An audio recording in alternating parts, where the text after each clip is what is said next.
할렐루야. 우리 주님의 놀라운 평화가 여러분의 심령과 가정과 일터 위에 흘러 넘치시기를 축복드립니다. 앞에 저 있는 분들에게 당신 곁에 앉다니 로또 맞았습니다, 이렇게 한번 인사해 주시면 좋겠습니다.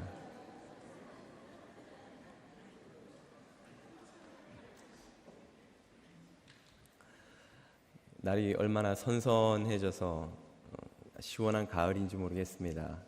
이 가을에 여러분의 영육이 더욱더 강건하시기를 또 축복드립니다. 함께 읽으실 하나님의 말씀은 로마서 10장 5절에서 13절의 말씀입니다. 로마서 10장 5절에서 13절의 말씀입니다. 자매님과 형제님들이 한 절씩 읽겠습니다. 모세가 기록하되 율법으로 말미암는 의를 행하는 사람은 그 의로 살리라 하였거니와 믿음으로 말미암는 의는 이같이 말하되 네 마음에 누가 하늘에 올라가겠느냐 하지 말라 하니 올라가겠느냐 함은 그리스도를 모셔 내리려는 것이요 혹은 누가 무저갱에 내려가겠느냐 하지 말라 하니 내려가겠느냐 함은 그리스도를 죽은 자 가운데서 모셔 올리려는 것이라. 그러면 무엇을 말하느냐? 말씀이 내게 가까워 내 입에 있으며 내 마음에 있다 하였으니 곧 우리가 전파하는 믿음의 말씀이라. 내가 만일 내 입으로 예수를 주로 시인하며 또 하나님께서 그를 죽은 자 가운데서 살리신 것을 내 마음에 믿으면 구원을 받으리니 사람이 마음으로 믿어 의에 이르고 입으로 시인하여 구원에 이르느니라. 성경이 이르되 누구든지 그를 믿는 자는 부끄러움을 당하지 아니하리라 하니 유대인이나 헬라인이나 차별이 없음이라. 한 분이신 주께서 모든 사람의 주가 되사 그를 부르는 모든 사람에게 부요하시도다. 누구든지 주의 이름을 부르는 자는 구원을 받으리라. 아멘.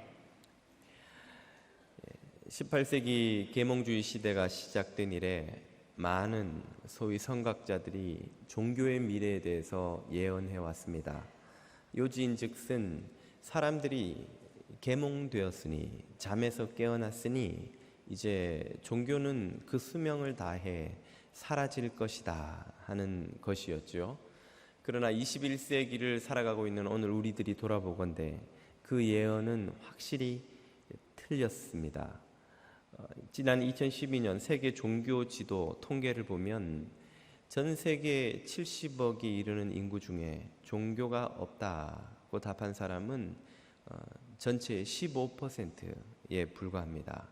85%가 어떤 식으로든 종교를 가지고 있지요. 그 중에서 가장 많은 사람들이 믿는 종교는 역시 캐톨릭, 개신교, 정교회를 다 포함한 기독교도로서 전체 인류의 30%를 차지하고 있습니다. 그 다음으로 많은 사람들이 23%의 무슬림, 이슬람 교도들이죠. 그 다음을 힌두교, 불교, 중국의 도교, 그리고 무속신앙과 토속종교 등이 그 뒤를 차례로 잇고 있습니다. 우리는 지금 기독교인으로 오늘 이 시간을 살아가고 있습니다만 여러분 중에 아마 그런 상상을 해보신 분들이 있으리라 생각합니다. 만약 내가 기독교인이 아닌 다른 종교인으로 살아간다면 내 모습은 어떨 것인가? 만약에 내가 태어나 보니까 아버지가 전국 평신도 불교 불자협회 회장이시고 어머니는 사찰을 몇 개나 세우신 독실한 불교 신자시라면 아마 나는 불교 신자로 자랐을 가능성이 크겠지. 그런 생각을 아마 여러분이 해보시지 않았을까. 혹은 우리가 만약에 이슬람 지역에서 태어났다면 그렇게 되면 거의 선택의 기회가 없겠죠. 우리는 이슬람 교도로 살았을 가능성도 있으리라 생각됩니다. 이렇게 한번 상상을 해보면 어떨까요? 오늘은 우리가 기독교인이 아닌 이슬람 교도로 살아간다면 내 삶의 모습은 어떨 것인가? 일단 코란의 가르침을 따라서 엄격한 종교 생활을 하는 것은 기본이겠지만 그것은 제쳐놓고서라도 만약 이슬람 교도인 내가 구원을 얻으려면 무엇을 해야 하는가? 이슬람의 5기둥이라고도 불리는 이 5가지 계명을 철저히 지켜내지 않으면 안 되는 것이 바로 구원의 길입니다. 이슬람 교도가 구원을 얻기 위해서 반드시 지켜야 되는 5가지 계명의 그 첫째는 신앙 고백입니다. 알라 이외에는 신이 없고 모하메드는 알라의 선지자다 하는 이 신앙 고백을 평생토록 해야 되는데요. 이것은 그저 말로 하는 것이니 크게 어려워 보이지는 않습니다. 두 번째부터가 좀 부담스러운데요. 두 번째는 하루 5번씩 평생 매일 해야 하는 기도 생활입니다. 이슬람 교도들은 아침, 점심, 그리고 오후, 해질녘, 저녁 이렇게 5번씩 매일 평생을 기도 생활을 해야 합니다. 매번 기도 시간은 한 15분에서 지역에 따라서는 30분씩 이렇게 조금씩 다르긴 한데요. 제가 이집트 수도 카이로에서 이 사람들이 기도하는 모습을 본 적이 있는데 오후 기도 시간이 되니까 모스크에서 코란을 읽는 경전 읽는 소리가 쭉 사이렌처럼 울려 나왔습니다. 그러자 그 번호한 도로 한쪽 보도에 사람들이 양탄자 같은 걸 쭉 깔더니 지나가던 무슬림들이 다 거기 무릎 꿇고 엎드려 기도를 하는 것이죠. 한 15분에서 20분 정도 이렇게 일어났다 앉았다를 반복하면서 기도하고 절하듯이 이렇게 기도를 하더니 그 시간이 지나니까 다 같이 뿔뿔이 또 흩어져서 제 갈 길을 가는 것입니다. 이 사람들은 이 기도를 언제 어디서든 무엇을 하더라도 반드시 이 기도 생활을 지켜야 합니다. 새벽 기도만 해도 참 열심히 한다 하는 말을 듣는 우리 개신교도들이 볼 때는 정말 적지 않은 부담스러운 신앙생활이라고 할 수 있죠. 세 번째는 자선입니다. 자선, 기부, 도네이션을 말하는 것인데요. 무슬림들은 자신의 전체 자산의 2.5%, 그 다음에 교역량, 그러니까 장사를 한다면 수입의 2.5%, 그리고 농사를 짓는 사람은 소출의 5%에서 10%를 의무적으로 자선으로 베풀어야 됩니다. 모스크에 하는 헌금이나 다른 거는 별개의 것이고요. 그러니까 적지 않은 액수를 자선을 하는 셈이 되는 것이죠. 우리 개신교는 예전에는 그렇긴 했습니다만 요즘은 11조를 의무로 별로 가르치지도 않고 주정 헌금도 각자 알아서 하지 않습니까? 하한선은 몇 불 이상이요 이런 걸 정해놓은 교회도 없고, 저도 여러분이 헌금을 얼마나 하는지 통계를 보지도 않기 때문에 잘 모릅니다. 그런 것으로 사람을 평가도 안 하는데 더구나 구원의 조건이 된다니 우리 개신교보다 훨씬 엄격한 기준을 요구하는 것이죠. 네 번째는 단식입니다. 매년 라마단 기간이 되면 한 달 동안 해가 떠서 질 때까지 무슬림들은 물도 마시지 못하고 단식을 해야 됩니다.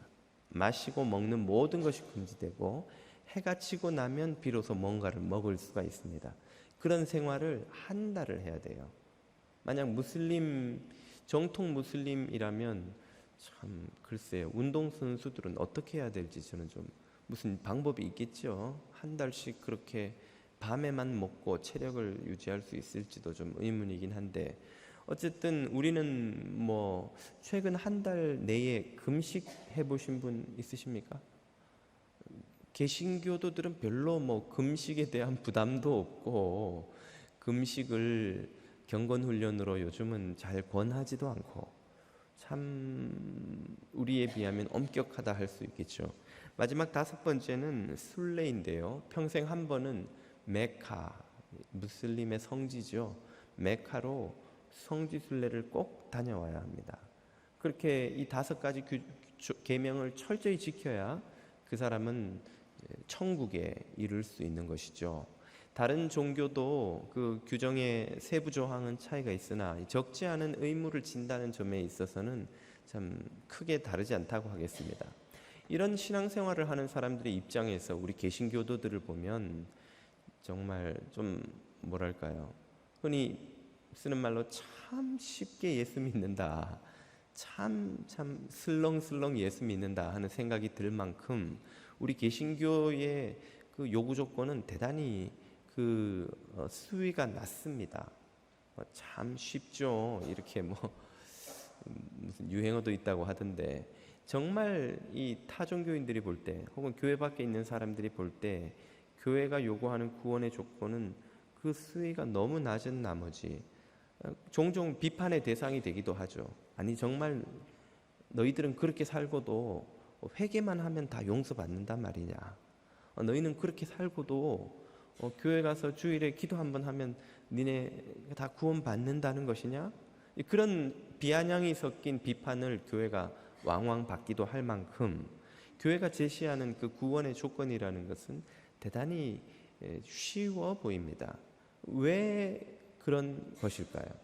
왜 기독교는 타종교에 비해서 그렇게 참 요구 조건이 그렇게 적어 보이는 것일까요? 그 이유는 믿음의 길과 율법의 길이 요구하는 것의 차이에 있다고 할 수 있습니다. 지난주에 우리는 믿음의 길과 율법의 길의 차이점을 살펴보았는데요. 왜 똑같은 행위를 하면서도 어떤 사람은 믿음의 길을 가고 어떤 사람은 율법의 길을 가게 되는가? 그것은 자신의 행위가 자기의 의를 세워주는 것이라고 믿을 때에는 율법의 길을 가게 되는 것이고, 그 행위가 하나님의 의로우심을 드러내고 그 하나님을 사랑하는 방법이라고 이해하는 이는 믿음의 길을 가게 되는 것이라고 설명을 드렸죠. 오늘은 그 믿음의 길과 율법의 길이 서로 다른 요구 조건을 요구를 하고 있다는 것을 살펴보려고 합니다. 두 길은 어떻게 다른 요구를 사람들에게 하는 것일까요? 먼저 율법의 길이 요구하는 것을 살펴보려고 합니다. 오늘 본문 5절에 그 답이 나오는데요. 모세가 기록하되 율법으로 말미암는 의를 행하는 사람은 그 의로 살리라. 그 의를 의지해야 살 수 있을 것이다 하였거니와. 이 구절은 레위기 11장 8절을 인용한 것인데요. 쉽게 요약하면 이런 뜻입니다. 율법의 길을 가는 사람은 그 율법을 다 지켜 행해야 구원을 얻을 수 있다는 거예요. 율법을 지킴으로써 의롭게 된다고 믿는다면 그 율법을 다 지키지 않으면, 하나라도 빠뜨리면 하나도 안 지킨 것이나 다름없다 그 말이에요. 그러므로 의롭게 되기를 원하냐? 그러면 모든 것을 지켜보라는 거예요. 이 말은 그 율법을 다 지킨다는 것이 얼마나 어렵고 불가능한 일인가 하는 것을 강조하는 점이라고 할 수 있습니다. 예수님 당시의 유대인들은 어떤 율법을 지켰습니까? 우리가 성경에서 십계명을 찾아볼 수 있지만 그 십계명을 실생활에서 더 잘 지키기 위해서 유대인 지도자들, 바리새인 서기관들은 각 계명마다 세부 조항을 만들었습니다. 예를 들면 안식일을 지키라 하는 계명을 지키기 위해서 어떻게 하는 게 안식일을 지키는 것이냐? 안식일에는 5km 이상 걷지 않는다. 안식일에는 불을 켜지 않는다. 안식일에는 음식을 조리하지 않는다. 안식일에는 장사하지 않는다. 이런 식의 그 지켜야 하는 규정을 만들고, 또 절대로 어겨서는 안 되는 규정을 만들고, 그렇게 해서 만들어 놓은 것이 248개의 순종 명령, 365개의 금지 명령을 포함해서 모두 613개의 계명을 또 만들었던 것이죠. 10계명 플러스 또 613계명, 그래서 623계명을 유대인들은 날마다 매 순간순간 지키면서 살았던 것입니다. 여러분 혹시 아버지께서 해병대를 나오셨거나 군 생활을 오래 하신 분 댁에서는 종종 그런 이야기들을 합니다. 아버지가 집에서도 이 군대 운영하듯이 집을 그 가정을 꾸려 가시는 거예요. 그래서 치약은 한 번 누르고 쓴다. 아침에는 몇 시에 기상한다. 몇 시 전에는 반드시 집에 들어온다.부터 해서 이런 몇몇 규정들을 만들어 놓으면 그게 얼마나 숨이 막히는지 그 자녀들이 빨리 독립하고 싶어서 안달이 난다는 거예요. 아니 그런 규정 몇 개만 집에 있어도 그렇게 참 숨이 막히고 살기가 힘든데 매일매일 일상을 규정하는 613개의 조항을 지키면서 살아간다는 일이 얼마나 여러분 참 숨막히고 답답하고 힘겨운 일이 되겠습니까? 이건 태어날 때부터 바리새인으로 철들기 전부터 율법 교육을 받은 사람이나 겨우 흉내낼 수 있는, 다 지키는 건 고사고 흉내낼 수 있는 수준의 삶이죠. 율법에 대해서 모르고 자란 사람이 성인이 돼서 그걸 지키기 시작한다? 이건 뭐 거의 불가능에 가까운 일입니다. 얼마나 이 사람들이 철저하게 이 계명을 요구를 했냐면 부정한 것을 먹지 말라는 율법의 계명을 지키기 위해서 날파리 같은 것, 벌레들 이런 것 잘못해서 삼키면 안 되거든요. 근데 여러분 실제로 저와 여러분이 평생토록 먹는 그 벌레의 양이 오늘 이 자리에 앉아 계신 우리 교우들 수보다 몇십 배는 많다는 거 알고 계십니까?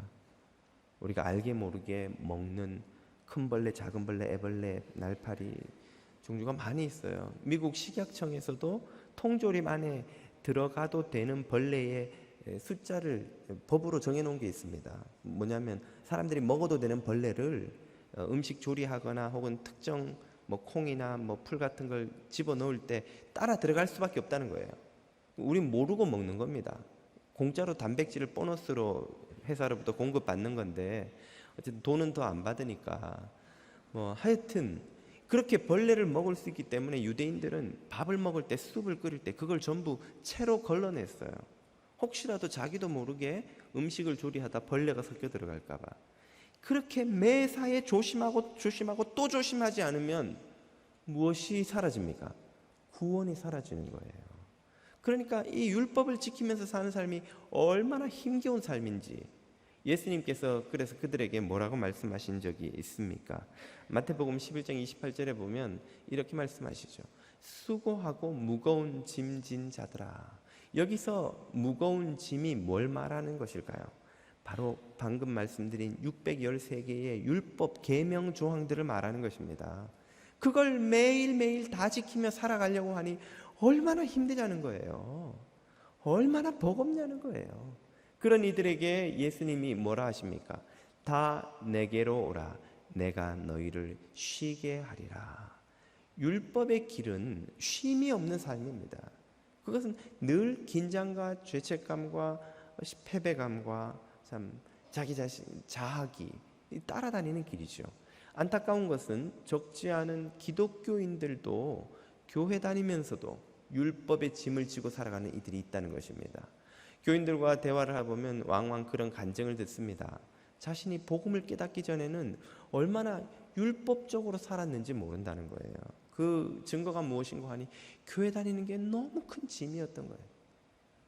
예수 믿는 게 너무 힘든 의무였던 거예요. 지키기는 지키고 따르기는 따르고 하는데 그 마음에 기쁨도 없고 부담과 참 힘겨운 짐만 있었다는 것이죠. 그것을 내가 복음을 깨닫고 주님의 사랑을 알고 나서 비로소 자신이 율법의 짐을 지고 살았다는 걸 깨닫는다는 것입니다. 그전에는 내가 그런 무거운 짐을 지고 있었다는 사실도 모른 채 살았다는 거예요. 그런 이들에게 주님은 쉼을 주시겠다며 부르고 계시는 것이죠. 제가 바라기는 우리 뉴저지 장로교회에 속한 모든 교우들은 한 분도 이 율법의 짐을 지고 살아가는 이들이 없게 되기를 축복드립니다.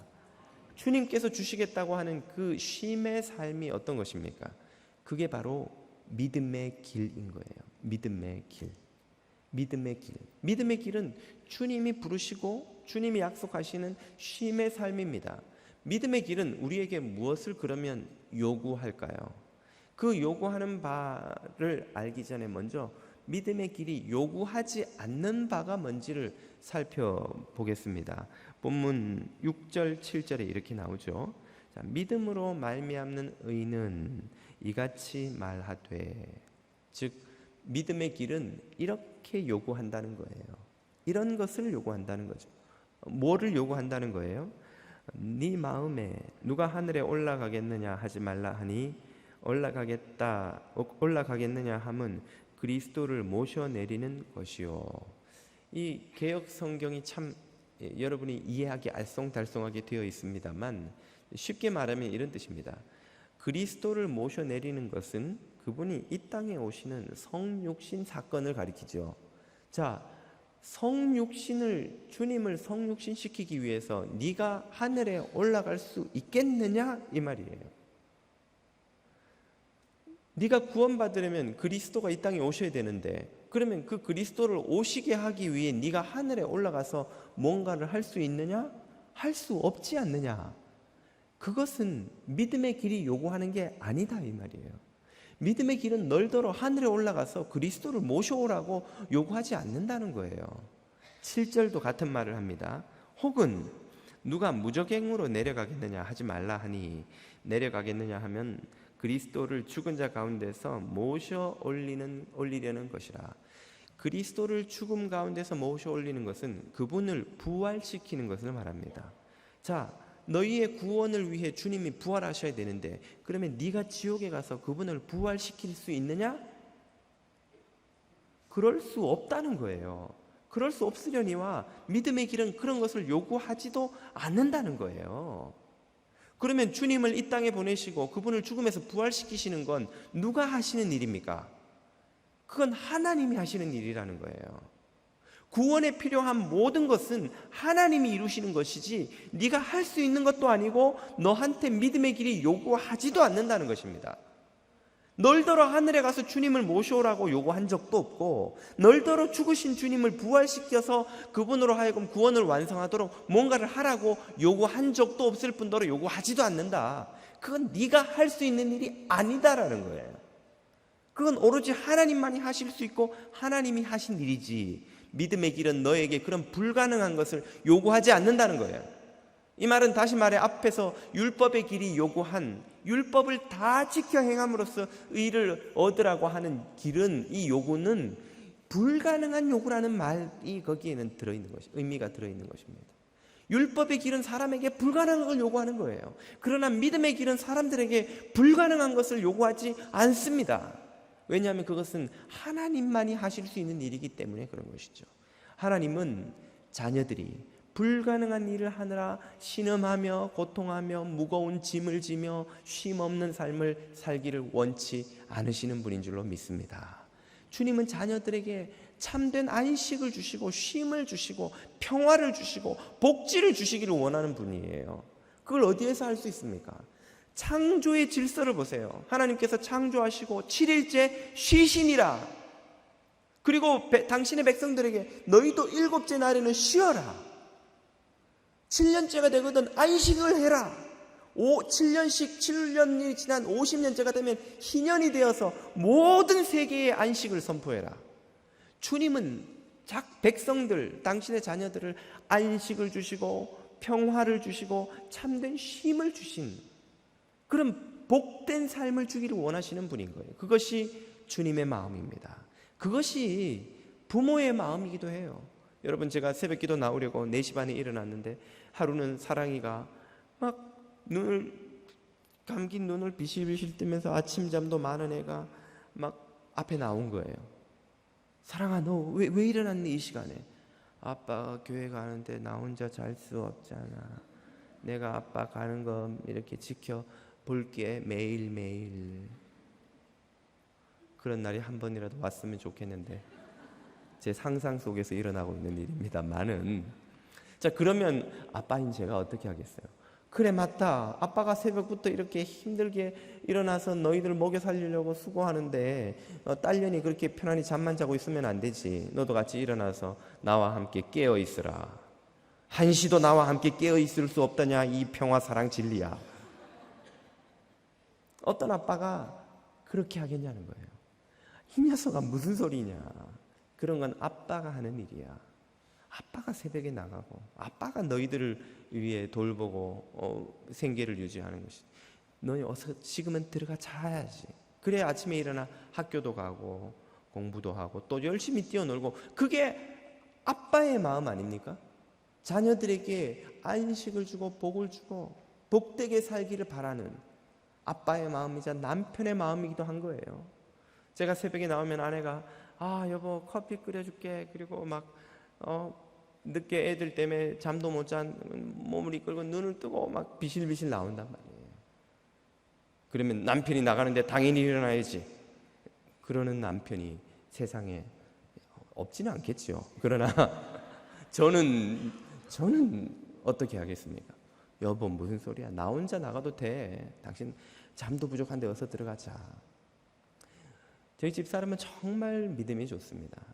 저로 하여금 2번 말하게 하지 않아요. 바로 순종합니다. 괜찮겠어? 그래. 바로 그냥 들어가 주무시는 것을 보며 제 마음에 참, 이 사모는 순종을 참 잘한다 하는, 믿거나 말거나, 제 상상입니다, 여러분. 뭐 실제로 그런 일이 일어난다고 생각하지 마십시오. 예. 좋은 아빠는 자녀에게, 가족에게 안식과 쉼을 주기를 원하죠. 하나님은 저와 여러분들을 불가능하고 이룰 수 없는 사명, 무거운 짐을 지고 가야 되는 그런 사명을 부여받아 힘겹게 지친 삶을 살면서 구원을 위해 수고하는 것을 원하시는 분이 아니라는 사실을 여러분 믿으시기를 축복드립니다. 주님이 우리에게 요구하는 것, 믿음의 길이 요구하는 것은 하나밖에 없는 거예요. 그것이 무엇입니까? 8절입니다. 그러면 무엇을 말하느냐? 믿음이 우리에게 무엇을 요구하느냐 이 말이에요. 그것이 무엇입니까? 말씀이 너에게 가까워 네 입에 있으며 네 마음에 있다 하였으니 곧 우리가 전파하는 믿음의 말씀이라. 무엇이 있다는 거예요? 무엇이? 말씀이 어디에? 우리의 입에 우리가 이미 그것을 읽고 있고 이미 우리가 그것을 알고 있고 마음으로 다 이해하고 있는 말씀을 하나님이 우리에게 주셨는데 그 말씀이 어디 있다? 멀리 저 산 너머 물 건너 생명을 걸고 온갖 수고와 고생을 다하면서 특별한 경건과 헌신을 하는 사람들에게만 주어지는 비밀스러운 곳에 그 말씀이 있지 않고 오늘 이 순간 우리의 마음속에 입술에 이미 그 말씀을 하나님이 주셨다는 거예요. 누구를 통해서? 지금 이것을 전파하고 있는 믿음의 말씀, 사도들을 통해 말씀을 이미 주셨다는 것입니다. 할렐루야. 저와 여러분은 이미 그 말씀을 지금 받아들고 있는 거예요. 여기 이 성경으로 이제는 그것을 프린트해서 집집마다 몇 권씩 가지고 있으면서 얼마나 좋은 해설서와 주석서들이 가득한 시대를 우리는 살아가고 있죠. 주님께서 이 말씀을 우리에게 주신 거예요. 그리고 그 말씀을 주목하라는 거예요. 구원을 위해서 너희가 저 산 위에 하늘의 땅 밑에 멀리 어디 가듯이 저 힘겹고 불가능한 미션을 수행하도록 주님은 우리에게 요구하지 않으시고 우리에게 구원의 길을 말씀을 통해 이미 주셨다는 거예요. 그 말씀을 어떻게 하라는 것입니까? 9절 10절을 보십시오. 네가 만일 네 입으로 예수를 주로 시인하며 또 하나님께서 그를 죽은 자 가운데서 살리신 것을 내 마음에 믿으면 구원을 받으리라. 아멘. 10절 사람이 마음으로 믿어 의에 이르고 입으로 시인하여 구원에 이르느니라. 아멘. 구원의 길이 여기 있어요. 무슨 금식과 자선과 경건과 많은 희생을 하든지 저기 뭐 선교지에 나가서 고생하든지 아니면 무슨 특별한 11조와 헌신을 하든지 매일 특별한 경건 훈련을 하든지 하지 않으면 않으면 구원을 못 받는 것이 아니라 마음으로 믿어 하나님과 바른 관계를 회복하고 입으로 고백하여 하나님의 자녀가 되는 구원을 누리게 되는 줄로 믿습니다. 여러분 이것이 얼마나 큰 복음인지요. 마음으로 믿고 입으로 시인한다는 것이 무슨 뜻입니까? 여기서 말하는 마음이란 그저 생각 속에서 예수님은 주님이지 그런 뜻 이상을 의미합니다. 성경에서 마음이란 우리의 지정의 영혼까지를 포함하는 우리의 내면 세계 전체를 가리키는 개념입니다. 우리의 육체성과 대비되는 내면성을 통틀어 부르는 개념, 그게 마음인 거예요. 다시 말해서 마음으로 믿는다는 것은 우리의 전 인격이 예수가 주님이심을 인정하고 받아들인다는 것입니다. 비유하자면 한 남자가 어떤 여자에게 사랑에 빠져서 모든 마음을 그녀에게 뺏기는 것과 같은 거예요. 그러면 그 남자가 어떤 현상을 경험합니까? 세상에 여자가 안 보이는, 여자는 이 여자밖에 없는 거예요. 이 여자가 너무 좋고 이 여자를 기쁘게 하기 위해 모든 걸 다 하고 싶고, 이 여자를 데리고 결혼하겠다고 부모님 앞에 왔는데 부모님이 아이고 아들아, 왜 세상에 좋은 여자도 많은데 이런 여자를 데리고 왔냐? 무슨 소리예요? 부모님, 세상에 이 여자보다 이쁜 여자가 어디 있다고? 이 여자보다 아름다운 여자가 어디 있어요? 세상 최고의 여자입니다. 전문용어로 이 남자는 콩깍지가 씌었죠. 이게 벗겨지기까지 시간이 좀 걸리죠. 그런 상태인 거예요. 이 여자에게 마음을 빼앗겨서 이 여자를 기쁘게 하기 위해서 뭐든지 다 하고 싶은 상태. 이것이 바로 마음으로 믿는다는 것입니다. 주님을 우리의 마음의 구주로 모시고 생각으로도 그분을 주님으로 여길 뿐 아니라 감정으로도 그분을 사랑하게 되고 그분을 기쁘시게 하기 위해 내 의지가 움직이는 거예요. 그분의 영광을 드러내기 위해 내가 무엇이든지 하고 싶은 거예요. 그것이 마음으로 믿는 것입니다. 입으로 시인한다는 것은 무엇일까요? 내가 혼자서 맞아, 예수님은 주님이야, 이렇게 입으로 중얼중얼하는 것이 시인하는 게 아니라 이것은 공동체 앞에서 자신의 신앙을 고백한다는 것입니다. 바로 정확한 예는 세례 때에 일어나는 일이죠. 세례를 베풀 때에 세례 대상자는 공동체 앞에서 신앙 고백을 합니다. 그 신앙 고백의 뜻은 나도 여러분처럼 예수를 구주로 믿는 자가 되었으니 나를 받아주십시오, 이런 뜻이에요. 그러면 그에게 세례를 공동체가 베풀죠. 그것은 우리 공동체가 당신도 이제 우리와 같이 그리스도의 몸이며 하나님의 자녀된 백성입니다 라고 그를 받아주는 거예요. 바로 이런 공동체에 속하여 공동체와 함께 연합하여 하나님을 섬기는 삶을 살아가는 것, 이것이 입으로 시인하는 것입니다. 그러므로 마음으로 믿고 입으로 시인한다는 건 우리의 전인격이 예수를 주로 모시고 그분을 섬기는 공동체의 가족이 되어서 섬김의 삶을 살아가는 것, 믿음의 삶을 살아가는 것이라고 정의할 수 있습니다.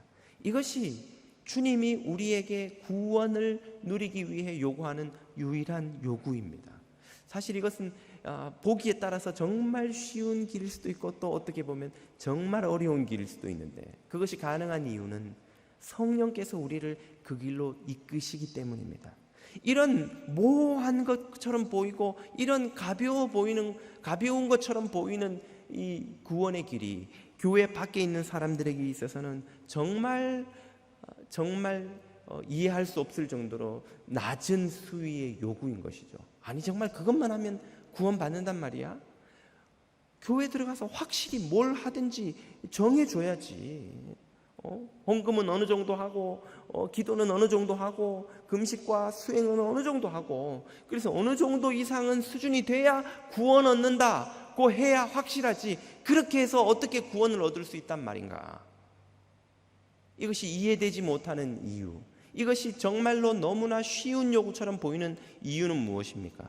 그것은 그들에게, 이 믿는 자들에게 그 구원을 주시기 위해 필요한 모든 의의 획득을 예수 그리스도께서 이미 다 이루어 놓으셨기 때문입니다. 이 점에 있어서 결정적으로 다른 거예요. 모든 종교는 그 많은 수행과 헌신을 왜 합니까? 그렇게 함으로써 자기 어카운트에 의의 어카운트를 계속 그 액수를 늘려가는 거예요. 내가 금식하고 희생하고 자선하고 봉사할 때마다 계속해서 내 의가 쌓여갑니다. 그러나 예수 그리스도를 믿는 자들은 마음으로 믿고 입으로 시인하여 주의 몸된 공동체가 되었을 때 그의 어카운트에 예수 그리스도께서 이미 십자가에서 이루어 놓으신 어마어마한 의의 액수를 그냥 입금시켜 줘버리시는 거예요. 그 액수는 너무나 크기 때문에 우리가 무슨 짓을 한다고 해도 그 액수를 더 늘릴 수도 없고 줄일 수도 없는 것입니다. 그러므로 우리에게 아무것도 요구하지 않는 거예요. 그러므로 우리에게 헌금은 얼마 이상 하고 금식은 얼마 이상 하고 자선과 희생과 기도는 몇 번 이상 하고 몇 시간 이상 하라는 어떤 요구도 우리에게 주시지 않는 거예요. 그렇기 때문에 어떤 사람들이 나타나는 것입니까? 바로 우편 강도와 같은 예가 생기는 거예요. 우편 강도가 한 일이란 평생 강도짓 하다가 잡혀 죽는 것 외에는 뭐가 있습니까? 그런데도 그가 어떻게 구원의 복을 누릴 수가 있지요? 그는 정말로 운이 좋게도, 정말로 은혜를 누리게도, 그가 죽기 전에 예수 그리스도라는 생명수의 샘 근원을 만난 거예요. 그 샘에서 폭포수처럼 쏟아져 나오는 은혜와 의의 생수를, 그의 텅 비어 있는 의의 그릇을 들여대고 받아 마실 수 있는 기회가 생긴 것이죠. 주님, 이 생수를 제가 마실 수 있습니까? 원하는 대로 줄 터이니 받아 마시라. 주님이 그 생수를 쏟아 부어 주시는 거예요. 그렇기 때문에 기독교의 구원의 요구는 마치 아무것도 안 해도 되는 것처럼 보이는 거예요. 마음으로 믿어, 그게 뭐가 어려워? 입으로 시인하고 교회 들어가, 그게 뭐가 어려워? 그러나 우리에게 그렇게 쉬워 보이는 길을, 구원의 길로 제시하시기 위해 주님께서 십자가에서 얼마나 보배롭고 값진 희생을 치르셨는지를 오늘 우리는 깨닫지 않으면 안 되는 것이죠. 그게 바로 복음이 가르치는 바인 것입니다. 그렇기 때문에 우리의 구원이 그렇게 풍성한 주님의 은혜에 전적으로 의지하는 것이기 때문에 바로 이런 구원의 역사가 이어지는 것이죠. 11절 이하를 보십시오. 성경에 이르되 누구든지 그를 믿는 자는 부끄러움을 당하지 아니하리라 하니, 누구든지, 유대인이나 헬라인이나 차별이 없음이라. 누가 한 분이신 주께서 모든 사람의 주가 되사 그를 부르는 모든 사람에게 부요하시도다. 아멘. 13절 누구든지 주의 이름을 부르는 자는 구원을 받으리라. 아멘. 지금 이 구절이 선포하는 바가 무엇입니까? 주님이 부요하시다. 주님이 부자라는 거예요. 얼마나 모든 사람들에게 생명을 부여하고도 남을 만큼 그분이 부자라는 거예요. 무엇이 부자라는 것입니까? 돈이 많다, 의가 많다는 거예요. 그분의 의로우심이 얼마인가? 우리 각 사람이 구원받기 위해 필요한 게 그냥 이해하기 쉽게 돈으로 계산을 하죠. 1억 달러가 각자가 필요합니다. 아마 여기 있는 분 중에 1억 달러를 죽을 때까지 한 1000분의 1도 만져보지 못할 사람이 저와 같이 대부분이지 않을까 싶은데요. 우리 다 1억 달러를 벌 수 없어요. 1억 달러는 우리 모두에게 불가능한 액수입니다. 주님에게 얼마의 돈이 있는가?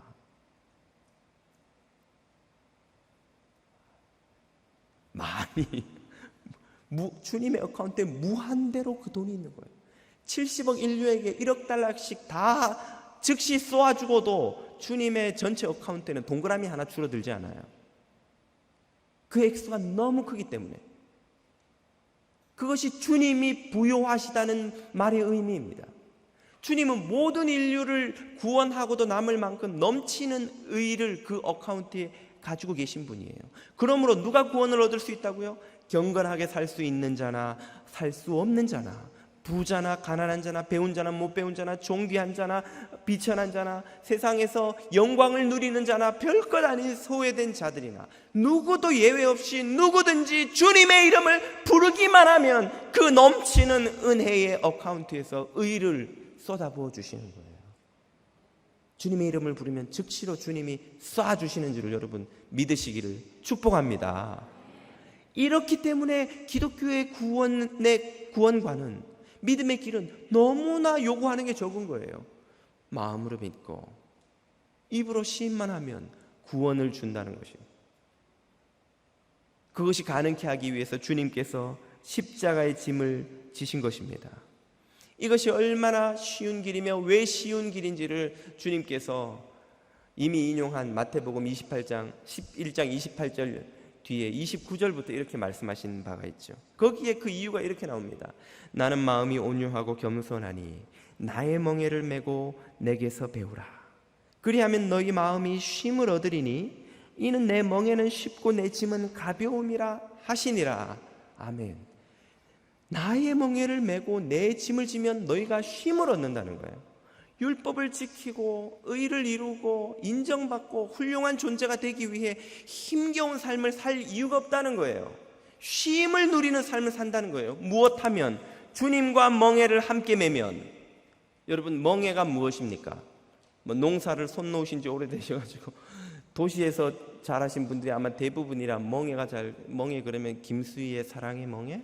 뭐 이런 생각을 하실 텐데, 멍에란 이렇게 M자로 산 모양으로 M자를 W를 거꾸로 놓은 모양으로 나무로 만든 농기구, 농사 도구죠. 그 멍에를 어떻게 씁니까?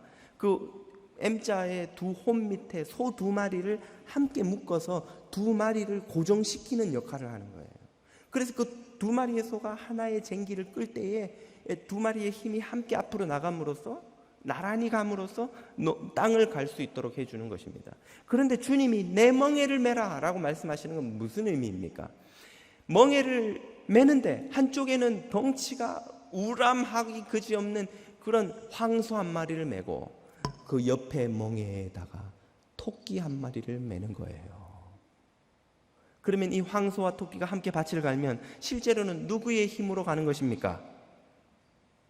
황소의 힘으로 가는 것이죠. 하지만 영광은 누가 함께 받습니까? 황소와 토끼가 같이 갈았다, 이렇게 되는 거예요. 그때 토끼가 하는 일이란 뭔가요? 매달려 있는 게 전부죠. 토끼가 아이고 미안해서 이거 나 황소 혼자 힘쓰는 것 같은데 나도 좀 도와줘야지 하고 바둥바둥 하면 무슨 도움이 됩니까? 아무 도움이 안 돼요. 다만 뒤에서 끌고 가는 농부가 아이고 그놈 애쓰는구나, 귀엽다, 이렇게 할 정도뿐인 것이죠. 이것이 우리가 구원을 위해 할 수 있는 일의 전부입니다. 이것이 우리가 쉽게 보이는 구원을 받는 이유인 거예요. 구원의 쟁기를 우리의 힘으로 갈 수가 없어요. 황소 같으신 주님이 다 가시었어요. 다 의를 이루셨어요. 우리는 그냥 그분과 함께 가며 영광을 받는 거예요. 죄인일 뿐인데 아무것도 한 것이 없는데 마치 모든 의를 이룬 것인 양 의인으로 인정받고 대접받고 높여주시는 것입니다. 우리가 교회에서 열심히 봉사하고 수고하고 뭘 드리고 희생하면 그것이 하나님 나라를 위해서 뭔가 대단한 것을 이룬 것이냐 착각을 많이 하는데, 그건 마치 멍에에 매달려 있는 토끼가 미안해가지고 나도 뭐 좀 할게요, 그리고는 바둥거리는 것과 같은 것이에요.